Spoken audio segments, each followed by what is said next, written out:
कहते हैं एक रिवर्स एंड रिफॉर्म थ्योरी बोलते हैं। ये जो हम बता रहे हैं ये बहुजन समाज का एक कंटिन्यूअस स्ट्रगल मूवमेंट का इतिहास रहा है कि लगातार ये चला है। तो इसमें कहते हैं रिवर्स एंड रिफॉर्म थ्योरी के ठोकर लगी तो अकल आई। कहते हैं ना कि ठोकर लग के अकल आती है। ज्योतिबा फुले के साथ ऐसे ही हुआ कि उनको ठोकर लगी, उनको अपमान किया गया सबके सामने, तो उनको ठोकर लगी। तब उन्होंने सोचना शुरू किया कि ऐसा क्यों हुआ मेरे साथ, ये क्यों रो रही हैं, ये क्यों खुश रही हैं, मैं क्यों रो रहा हूँ। तो उन्होंने सोचना शुरू किया। साहू जी महाराज के साथ भी एक दिन ऐसा ही हुआ। जो व्यवस्था की बात है इसको आप ध्यान से सुनना। साहू जी महाराज कोल्हापुर के राजा थे।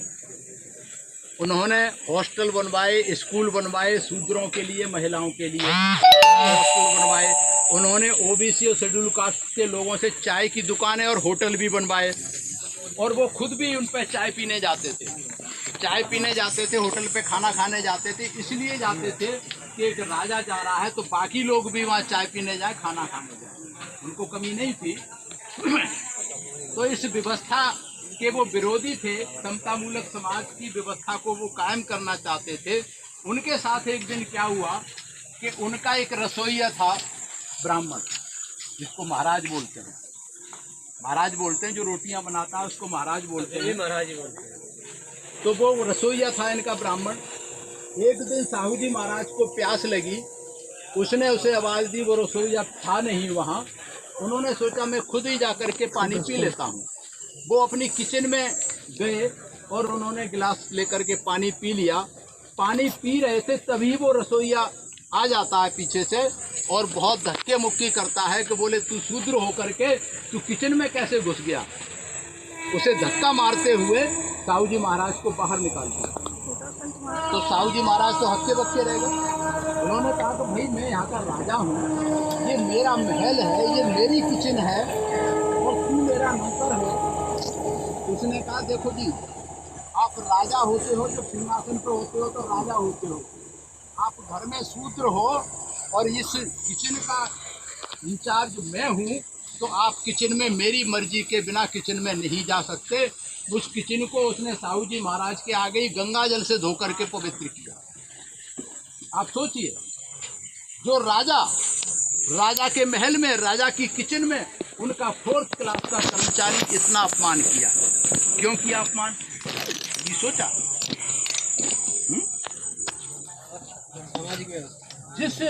इस सामाजिक व्यवस्था में जिस जाति का सम्मान है, उस जाति का व्यक्ति चाहे भिखारी है चाहे नौकर है, उसका भी सम्मान है। और जिस जाति का सम्मान नहीं है, उस जाति का चाहे राजा हो जाए चाहे गोविंद राम हो जाए, ये तो लाइव एग्जाम्पल है। साहू जी महाराज को तो सिर्फ इतिहास की बात है, लेकिन ये तो लाइव एग्जाम्पल 2018 का कि जिस जाति का सम्मान नहीं होता, वो चाहे राष्ट्रपति हो जाए, चाहे प्रधानमंत्री हो जाए, चाहे मुख्य न्यायाधीश हो जाए, लोग यही कहते रहे है तो चमार। ये मैं सिर्फ ये बताने की कोशिश कर रहा हूँ कि जो व्यवस्था सैकड़ों साल, हजारों साल पहले थी, आज भी बरकरार है। उसकी रूप बदल गए, बस रूप बदल गए, व्यवस्था अभी भी एग्जिस्ट। अभी भी व्यवस्था वही है कि जो साहू जी महाराज के साथ में हुआ, जो ज्योतिबा फुले के साथ में हुआ, वही पीएल पुनिया के साथ में हुआ, वही गोविंद राम के साथ में हुआ, बाबू जगजीवन राम के साथ भी हुआ था और बहुतों के साथ हुआ है। तो ये सिर्फ एहसास करने की बात है। इससे जो है स्वाभिमान कैसा किसका रहा है। तो ये साहू जी महाराज के साथ ऐसा हुआ। जब ये घटना घटी, जब उसके रसोइया ने साहू जी महाराज का अपमान किया, तो वो सोचने को मजबूर हुए, बोले ऐसा मेरे साथ क्यों हुआ। साहू जी महाराज ने सोचा कि ऐसा मेरे साथ क्यों हुआ, क्योंकि ये जो ब्राह्मण है इसके जाति का सम्मान है, इसलिए ये 4th क्लास के ब्राह्मण की इतनी हिम्मत हुई कि मेरे राजा होते हुए भी मेरा अपमान किया है। उन्होंने तुरंत उसी दिन अपने राज्य के सारे डिटेल मंगाया, कभी कितने कर्मचारी हैं, कौन सी बिरादरी के हैं, तो उसमें 90% क्या 95% सारे जगह पे ब्राह्मण थे। उन्होंने तुरंत 26 जुलाई सन 1902, आप लोग याद कर लें, 26 जुलाई सन 1902 में घोषणा की 50% रिजर्वेशन फॉर ओबीसी एंड शूद्र समाज। जब उन्होंने 50% रिजर्वेशन की घोषणा कर दी तो पूरे कोल्हापुर में कोहराम मच गया। जो ब्राह्मण मलाई खा रहे थे उन्होंने पूरा विद्रोह कर दिया पूरे कोल्हापुर में। भाई किसी ने कहा ये ढेड़ों का राजा है, चमारों का राजा है, साहू जी पागल हो गया है, ये मूर्ख है। जहाँ कहीं गली में जाते वो लोग तालियां बजाते, देखो चमार जा रहा है, ढेड़ों का राजा जा रहा है, ये चमारों का राजा जा रहा है, पागल हो गया है साहू जी। साहू जी का निकलना मुश्किल हो गया। लेकिन साहू जी ने उसको रिकंसीडर नहीं किया। बहुत दबाव बनाया गया कि भाई नहीं ये गलत है। उन्होंने रिकंसीडर नहीं किया उस चीज़ को। फिर उन्होंने एक अकल से काम लिया साहू जी महाराज ने कि आसपास के जितने राजा थे, राजा और राजकुमारों को इनवाइट करके अपने यहाँ बुलाया। जब राजा लोग आ गए तो वो घुड़सार होती है ना, जो घोड़े बांधे जाते हैं, सारे राजाओं को घुड़सार में लेके जाने लगे। तो राजाओं ने कहा कि भाई कहाँ ले जा रहे, बोले घुड़सार में। तो सारे राजाओं ने कहा कि सोचा कि लोग ठीक कहते हैं कि ये पागल हो गया। जो अफवाह फैलाई जा रही है कि साहू जी पागल हो गया, वाकई पागल हो गया है। अरे हम राजा हैं, मुझे निमंत्रण दे के बुलाया गया और घुड़सार में ले जा रहा है तो जरूर पागल हो गया। तो घुड़सार में अब कहा तो कुछ नहीं, चूंकि भाई इन्वाइट ही थे तो चलो भाई जहाँ ले गए।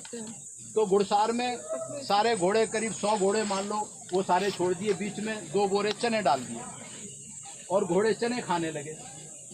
साहू जी महाराज ने उन राजाओं से पूछा, बोले बताओ भाई क्या हो रहा है। क्या हो रहा है? अरे तुझे नहीं दिख रहा घोड़े चने खा रहे हैं? तू बाकी पागल हो गया, लोग ठीक कह रहे हैं, ये सबको दिख रहा है घोड़े चने खा रहे हैं। बोले अच्छा ठीक है चलो वापस। फिर वापस ले गए, उनकी खातिरदारी की, खाना खिलाया। फिर अगले दिन सुबह ऐसे ही किया, 2 बोरे चने डाल दिए और सारे घोड़े खोल दिए। फिर साहू जी महाराज ने सवाल किया, बोले क्या हो रहा है? मेरे वही हो रहा है जो कल हो रहा था, ये घोड़े चने खा रहे हैं। तू पागल हो गया है क्या? क्यों बार बार लाता है? बोले अच्छा चलो ठीक है। फिर ले गए, फिर 2-3 दिन ऐसे ही किया। फिर एक दिन उन्होंने क्या किया, सारे घोड़े अलग अलग खूंटे से बांध दिए और सबके सामने 1-1 किलो चने रख दिए। बीच में एक और हुआ, एक दिन जब ले गए फिर उन्होंने वही सवाल पूछा, बोले क्या हो रहा है? बोले घोड़े चने खा रहे हैं। बोले ध्यान से देखो कौन से घोड़े चने खा रहे हैं। जब उन्होंने कहा ध्यान से देखो कौन से घोड़े चने खा रहे हैं, तो उन्होंने कहा कि वही 8-10 घोड़े थे जो मजबूत वही सारे चने खा जाते थे, बाकी भी लात मार देते, पीछे रह जाते। तो जब उन्होंने अलग अलग खूंटे गाड़ के उनको 1-1 किलो चने रख दिए, फिर साहू जी महाराज ले गए। बोले बताओ भाई क्या हो रहा है? बोले घोड़े चने खा रहे हैं। बोले ये बताओ पहले वाला तरीका ठीक था या ये तरीका ठीक है अलग अलग वाला? बोले ये तरीका ठीक है अलग अलग वाला, सबको खाने को मिल जाते हैं। तो उन्होंने कहा कि अगर हम पहले वाले तरीके से खिलाते रहते तो हमारे तो 100 के 100 घोड़े बेकार हो जाते, क्योंकि कुछ घोड़े ज़्यादा चने खा जाते, उन पर चर्बी चढ़ जाती, वो हमारे मतलब के नहीं रहते, और जिनको नहीं मिलता वो भूख से मर जाते, हमारे सारे घोड़े बेकार हो जाते। और अगर इस तरीके से खिलाएंगे सबको बराबर बराबर मिलेगी तो हमारे सारे 100 घोड़े काम करेंगे। बोले हाँ बिल्कुल ठीक है, यही तरीका ठीक है। बोले मैंने रिजर्वेशन इसीलिए किया, जो रिजर्वेशन 50% का किया है कि ब्राह्मणों के जो है आंखों पे चर्बी चढ़ गई नौकरी करते करते, ये भूल गए कि राजा क्या होता है, राजा का मान सम्मान स्वाभिमान क्या होता है। इतनी चर्बी चढ़ गई इन पे खा करके, ये सत्ता के मद में आकर के, इसलिए हमने 50% का रिजर्वेशन किया है। ठीक किया है कि नहीं किया? सारे राजाओं ने हाँ की, सारे राजाओं से सर्टिफिकेट लिया कि साहू जी पागल नहीं है, साहू जी बुद्धिमान आदमी है, साहू जी ने जो किया है बिल्कुल ठीक किया। इसलिए इनको क्या बोलते हैं? आरक्षण के जनक।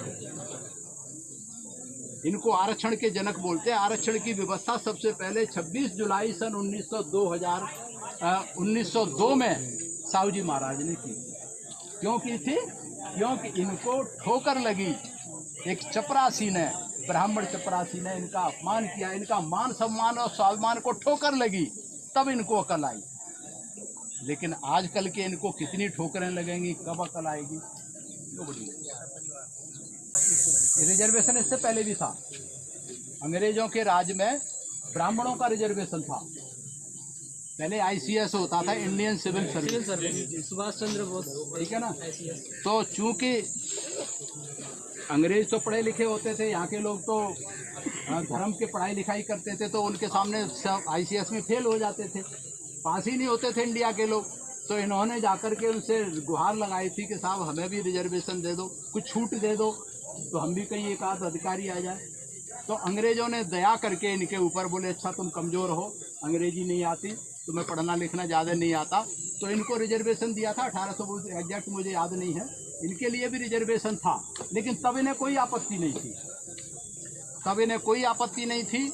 जब साहू जी महाराज के स्टेट में पूरा रिजर्वेशन था तब कोई आपत्ति नहीं थी। छत्रपति शिवाजी के चलेगा भाई साहब ये इसीलिए फिर पैर वाले अंगूठा से ये रात तलक